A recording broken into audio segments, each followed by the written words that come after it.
Bonsoir à tous, merci de nous être fidèles chaque soir sur Monaco Info. Je vous propose tout de suite de découvrir ensemble les grands titres de cette nouvelle édition du 19h. Après Calvi la semaine dernière, c'est sur les plages du Larvoto cette fois que la princesse Charlène, accompagnée de toute l'équipe de la fondation qui porte son nom, est venue enseigner aux jeunes de la principauté les gestes qui sauvent en mer. Les derniers grands chiffres de l'économie monégasque vont être dévoilés demain. En avant-première, le directeur de l'Institut monégasque de la statistique et des études économiques, Alexandre Bubio, est venu les présenter ce matin aux adhérents du Monaco Economic Board. Monaco compte un nouveau restaurant gastronomique. Après 2 années de travaux, les ambassadeurs by Christophe Cussac ouvrent officiellement à l'hôtel Métropole. Le chef étoilé nous expliquera comment il a pensé cette table qui porte son nom. Les Jeux européens ont ouvert hier. Nous irons rejoindre à Cracovie, en Pologne, l'équipe de Monaco Info qui va suivre cette compétition qui rassemble 7000 athlètes, dont des représentants de la principauté. C'est l'heure des dernières répétitions pour les élèves de l'Académie de danse Princesse Grace. Ils présenteront à partir de demain leur gala de fin d'année, un moment toujours très attendu pour ceux dont il s'agit d'une première, les nouvelles recrues, mais aussi pour ceux qui s'envoleront vers d'autres horizons cet été, les diplômés. Nous serons avec le directeur de l'Académie, Lucas Massala. Le 21 juin marque traditionnellement 2 événements, le passage à l'été et la fête de la musique. Les 2 ont été célébrés hier à travers une grande réunion de pratiquants de yoga et à travers un concert avec les stars des années 80 en tête d'affiche. Il y a quelques jours, le Water Safety Day faisait étape à Calvi. Eh bien, il vient d'avoir lieu aujourd'hui à Monaco, sur la plage du Larvoto. En présence de la princesse Charlène, l'événement a réuni des élèves de CM2, de 6e et de 5e pour une initiation à la sécurité aquatique devant l'Académie monégasque de la mer. Sandrine Nègre et Thomas Deus étaient sur place. Les organisateurs s'étaient donné rendez-vous très tôt, au petit matin, pour que tout soit prêt lors de l'arrivée de ces jeunes qui participaient au Water Safety Day. Objectif de cette journée proposée depuis 2014 par la Fondation Princesse Charlène et l'Académie monégasque de la mer, apprendre les gestes qui sauvent et plusieurs valeurs véhiculées par la Fondation, comme la solidarité et le respect. Tout ceci sous le regard attentif et attentionné de son Altesse Sérénissime, la princesse Charlène, justement. Il y a une rotation de plusieurs groupes d'enfants qui testent plusieurs ateliers de sauvetage aquatique. Moi, j'étais basée principalement sur la bouée tube. Et il y a vraiment un bel engouement, une belle motivation de la part des enfants, une belle curiosité. Et puis c'est tellement essentiel et nécessaire que ce sont des bonnes valeurs partagées. Moi personnellement, à titre avec mon association, on œuvre pour les mêmes causes. C'est la lutte contre les accidents de noyade, apprendre à se sauver, etc. Donc ça fait sens pour moi d'être ici et bien sûr que je continuerai à soutenir les projets de la Fondation. Le sauvetage, c'est un métier, un sport qui m'anime depuis des années. Et c'est vrai que j'aime partager ma passion. J'essaie d'apporter mon expérience au plus grand nombre et j'espère que ces jeunes deviendront un jour des nageurs sauveteurs. Nous, on a essentiellement axé nos propos sur les bons comportements adoptés pour utiliser la plage ou le plan d'eau en toute sécurité, qu'on soit en bateau, en activité nautique et en baignade, pour essayer de les sensibiliser aux bons gestes pour qu'ils restent toujours en sécurité et qu'ils transmettent à leurs proches aussi les bons gestes à adopter. Base de la natation, apprentissage de la réanimation cardio-pulmonaire, sécurité dans l'eau, technique de sauvetage, tout est donc fait pour permettre à travers ces ateliers de maîtriser au mieux la prévention de la noyade. Après plusieurs heures, le verdict est sans appel. Les enfants ont retenu plusieurs gestes essentiels. Là, on nous demandait d'apprendre à sauver une victime qui était dans l'eau avec une corde et on devait tirer pour la ramener sur terre. Qu'est-ce que tu as appris justement ? Comment sauver une victime dans l'eau avec un sauveteur. J'ai bien aimé le surf parce qu'il fallait ramener les victimes sur le surf et les ramener sur la terre ferme. C'était amusant et j'espère que ça va jamais se terminer. Et même si Adrien aurait souhaité que cette journée ne se termine pas, elle s'est tout de même achevée et avec cette course des champions dans la baie du Larvoto avec notamment Pierre Frelat, Gwendal Pézera, Marlène Arnois ou encore Julien Lalanne. Nous vous présentions hier l'exposition dédiée au prince Régnier III dans le cadre du centenaire de sa naissance au Jardin animalier, un lieu dont il est à l'origine. De grandes photographies viennent rappeler l'attachement qu'avait le prince pour les animaux. Et la famille princière s'est rendue sur place ce matin pour découvrir à son tour ces témoignages émouvants qui seront exposés jusqu'au mois de décembre, mais aussi pour saluer les nombreux pensionnaires des lieux, dont l'emblématique Pollux, l'hippopotame. Autre lieu, mais un site également né de la volonté du prince Régnier III, la Roseraie Princesse Grace. Les amis de la Roseraie ont eux aussi monté une exposition sur site.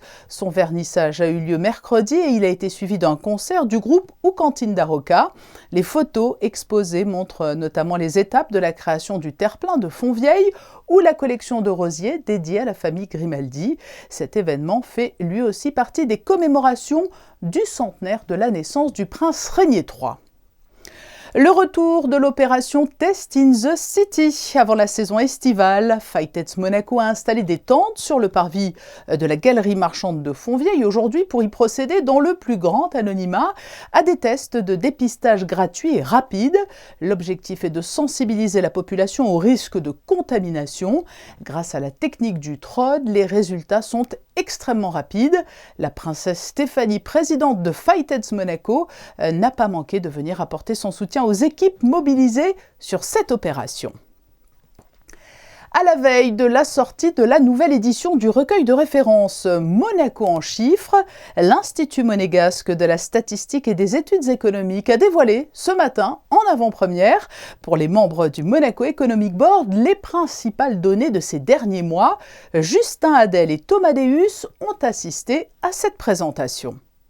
Au Novotel, participants et organisateurs se sont retrouvés pour un petit déjeuner. Un moment convivial, mais surtout d'échange et de travail sur les dernières données économiques et statistiques monégasques. Si l'on doit retenir une chose, c'est que l'économie de la principauté se porte bien, tel le dit Guillaume Rose, le directeur général exécutif du Monaco Economic Board. Aujourd'hui, l'économie se porte probablement mieux que jamais, avec des variations. Nous avons pu noter que l'industrie était un petit peu en déclin provisoire en 2022. Rien n'est acquis aujourd'hui, il n'y a pas de catastrophe. Il y a aussi des endroits qui poussent extrêmement bien, notamment en termes d'emploi, en termes d'heures travaillées.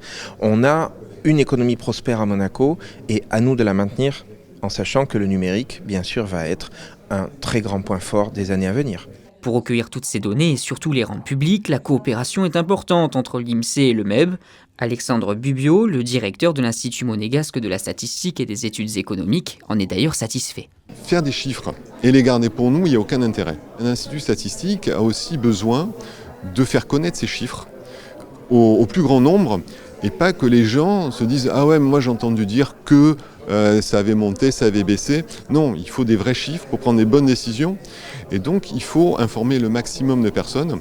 Et c'est un peu ce partenariat qu'on a mis en place avec le MEB, où, par exemple, pour le lancement du Monaco en chiffres, on fait une conférence avec un petit déjeuner. On essaye de travailler ensemble pour faire découvrir Monaco, donc que ce soit aux entreprises, aux consuls, etc. Donc, de quoi en savoir un peu plus sur le territoire, l'environnement, la population, l'emploi, l'économie, la vie publique, les organisations institutionnelles et le cadre de vie en principauté. Un nouveau-né dans le paysage gastronomique monégasque. Après 2 années de travaux, l'hôtel Métropole ouvre le restaurant Les Ambassadeurs by Christophe Cussac. Une nouvelle aventure et un défi personnel pour le chef des lieux qui a désormais une table portant son nom. Bonsoir Christophe Cussac. Bonsoir Madame Narwao. C'était un événement très attendu par les fins gourmets et par vous bien évidemment, cette ouverture. Vous y avez mis beaucoup de vous-même dans ce projet? Bien sûr, c'est quand même quelque chose d'exceptionnel d'avoir son restaurant à Monaco, la confiance des propriétaires et donc ouvrir ce jour est un très très grand moment pour moi et mon équipe. Quels seront les piliers de la carte, vos produits phares, vos plats signatures, peut-être des clins d'œil aussi à Joël Robuchon qui vous avait amené jusqu'à Monaco? Il y a un plat phare que j'ai depuis des années arrivé sur la Côte d'Azur, c'est la sardine. Une sardine marinée avec une mousseuse de sa chair et des produits, une cuisine personnelle Je ne reprends pas les plats de Monsieur Robuchon, qui est mon maître depuis plus de 40 ans, avec qui j'ai commencé, mais il y aura un plat que je garde, ça sera la purée, parce que la purée, en 81, quand il a ouvert son restaurant, le Jamin, je l'ai vu naître, je l'ai vu se mettre en place, et en plus c'est le plus bel hommage que j'ai à faire pour lui. Oui, c'était un must chez Joël Robuchon. Qu'est-ce que vous attendez ou espérez de la part de votre clientèle? Une explosion de saveurs en bouche qui subjugue, une expérience telle qu'elle laisse un souvenir impérissable? Bien, je prendrai la deuxième en priorité, même si la première est nécessaire. Là. Garder un souvenir, se souvenir d'un plat, se souvenir d'un moment, se souvenir d'une soirée passée à l'hôtel Métropole et au restaurant Les Ambassadeurs. Ça c'est mon souhait.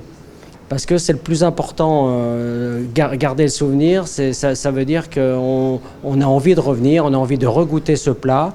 Et pour moi, faire les plats que je fais, ils me font envie et j'ai envie de les remanger. Vous m'arrêtez si je me trompe, mais j'ai lu que la base, c'est 3 saveurs par plat. Toutes les audaces peuvent être tentées en partant de ce postulat de départ? Bien sûr, bien sûr. Je revendique une cuisine simple, mais une cuisine simple en apparence. C'est très compliqué de faire simple. Par exemple, on peut toujours rajouter un élément en espérant améliorer la recette, mais en retirer un pour améliorer la recette, ça c'est plus difficile. Et après c'est dans l'harmonie. Trois goûts, les doser, les mettre bien, de trouver le bon équilibre. C'est difficile, même si ça peut paraître simple. Voilà pour ce que l'on aura en bouche. Et pour l'ambiance, l'idée c'est l'échange, la cuisine ouverte? C'est la cuisine ouverte, c'est la transparence, c'est la convivialité, ça reste subjectif, donc il faut créer une ambiance. Je parlais d'être chef et d'avoir le restaurant à mon nom, mais en plus la salle est magnifique. Je laisse ensuite juger les clients qui vont venir, mais j'ai vraiment un écrin magnifique pour faire connaître, pour faire déguster cette cuisine. Un dernier mot, il y a une petite explication tout de même à délivrer. Ce nom, Les Ambassadeurs by Christophe Cussac, il y a une petite histoire derrière Les Ambassadeurs. Oui, dans les années 20, le restaurant du Métropole s'appelait Les Ambassadeurs. Et pour trouver ce nom, il était intéressant de reprendre cette histoire, ce passé.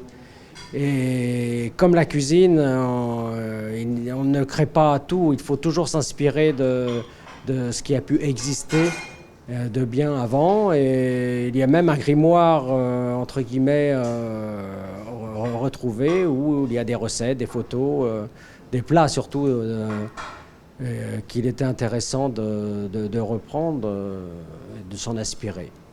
Merci Christophe Cussac d'avoir répondu à notre invitation. Alors qu'ouvre à l'Hôtel Métropole cette nouvelle table Les Ambassadeurs by Christophe Cussac.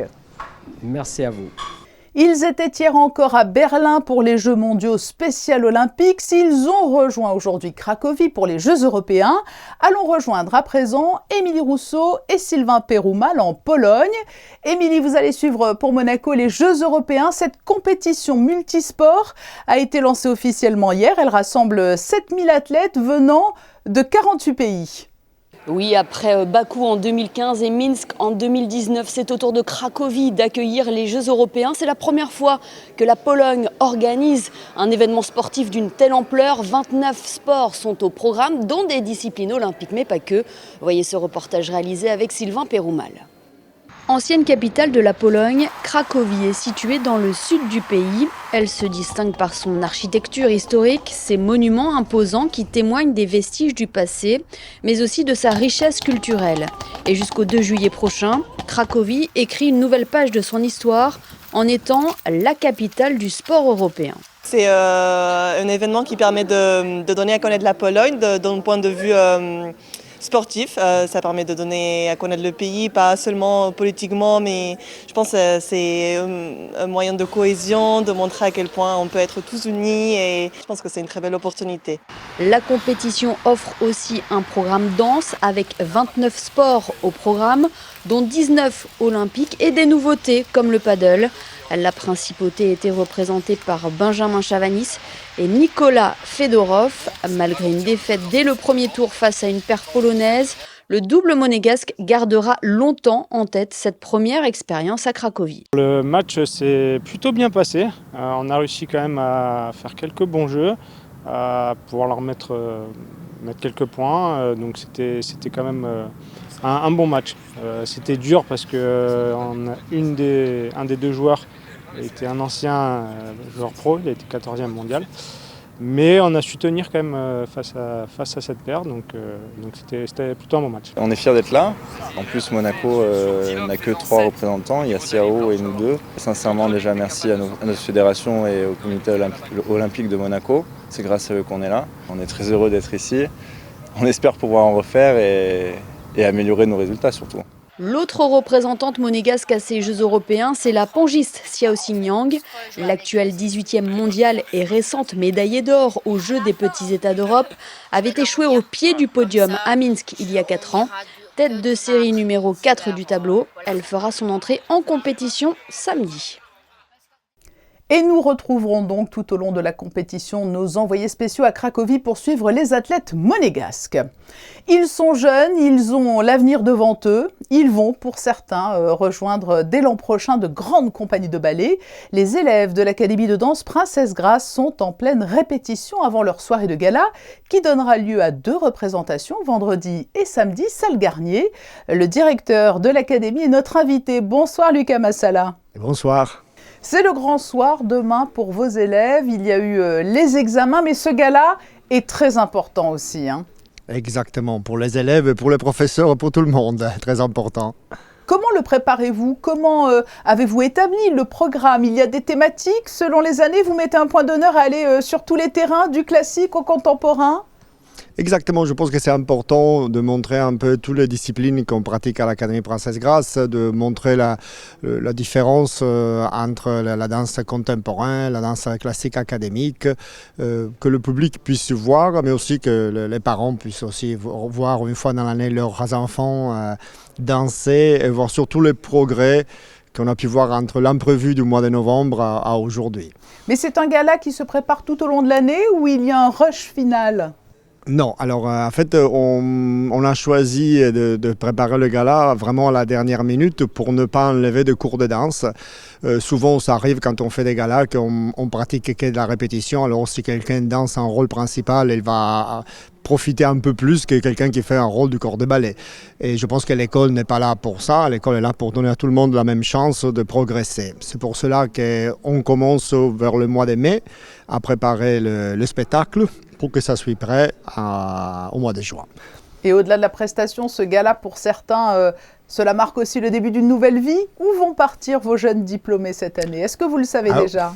Oui, bien sûr. On a eu la chance déjà depuis le mois de février, mars, d'avoir déjà tous les élèves qui se diplôment, qui ont un contrat de travail dans une compagnie professionnelle. Alors on va du ballet de Stuttgart au Royal Swedish Ballet, Royal Birmingham Ballet, Tulsa Ballet, Nuremberg Staatstheater, Oslo. Voilà, ça c'est les compagnies de cette année. Un joli panel. Et depuis quelques années, c'est vrai, les jeunes élèves de l'Académie rejoignent tous de grands corps de ballet. Comment expliquez-vous cette réussite? C'est la méthode Massala? Bon, disons qu'on a un petit peu eu la chance de pouvoir avoir une structure qui permet de donner un enseignement nécessaire pour les élèves d'aujourd'hui, surtout le fait de pouvoir sélectionner les élèves à un certain niveau, de ne pas avoir l'obligation de remplir l'école juste pour la remplir et faire de l'argent. Oui, je pense que c'est une série de choses, une série de choix qui ont été pris en 2009 qui font qu'aujourd'hui l'Académie Princesse Grace est peut-être la seule école au monde à avoir un 100% de résultats et à former les élèves qui rentrent dans des très grandes compagnies comme les ballets de Monte-Carlo jusqu'à le Royal Ballet. J'allais y venir, cette compagnie des ballets de Monte-Carlo, c'est un petit peu une marraine bienveillante, il y a aussi de l'émulation, elle encourage les élèves, elle aide à grandir aussi à vos côtés, la compagnie des ballets de Monte-Carlo. Ah, bien sûr, on fait partie de la même famille, tous ensemble, avec Jean-Christophe. On a décidé il y a quelques années que l'école ne soit pas seulement un vivier pour le ballet de Monte-Carlo, mais que ce soit un vivier pour les compagnies du monde entier, que les élèves ont la possibilité de choisir. Et naturellement, quand les élèves choisissent de rentrer à la compagnie des ballets de Monte-Carlo, c'est un peu plus facile parce que Jean-Christophe les connaît déjà depuis leur première année, car il vient voir les examens, il vient voir, et comme pour ce gars-là, il crée aussi des pièces pour les élèves et travaille avec eux. Et quand on a cette chance, on arrive à voir grandir les élèves, même quand ils partent ici chez nous à la maison, parce qu'on arrive à voir comment ils grandissent à l'intérieur de la compagnie des ballets de Monte-Carlo. Alors on a parlé de ceux qui allaient partir et puis il y a les entrants.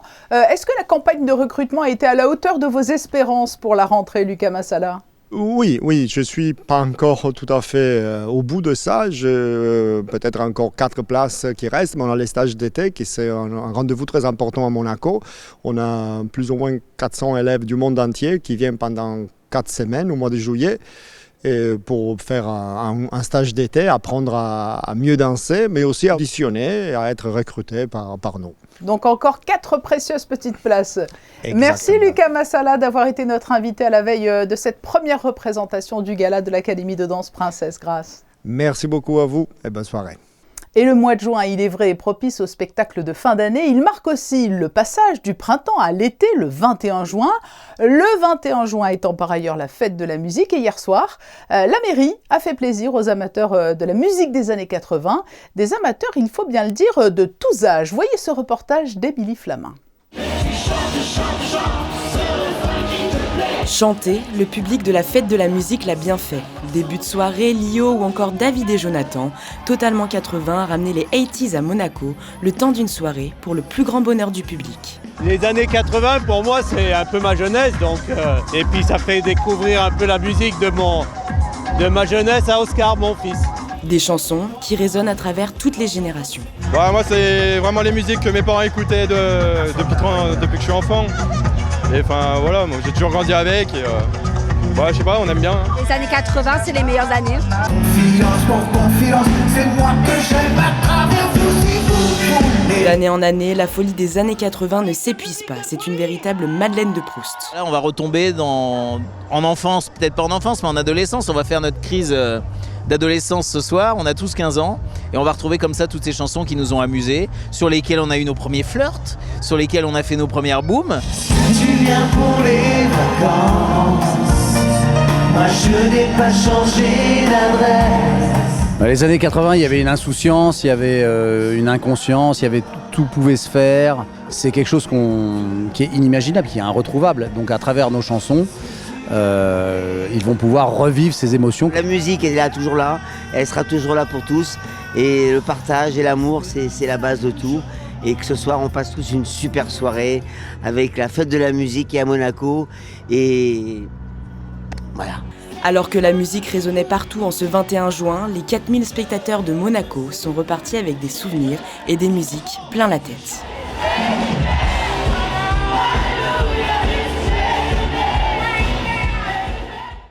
La fête de la musique célébrée aussi au marché de la Condamine avec une soirée rock qui a réuni aussi beaucoup de monde hier soir. Et avant cette fête de la musique, c'est dans le calme ou plutôt dans une ambiance plus zen qu'a été célébrée la Journée internationale du yoga.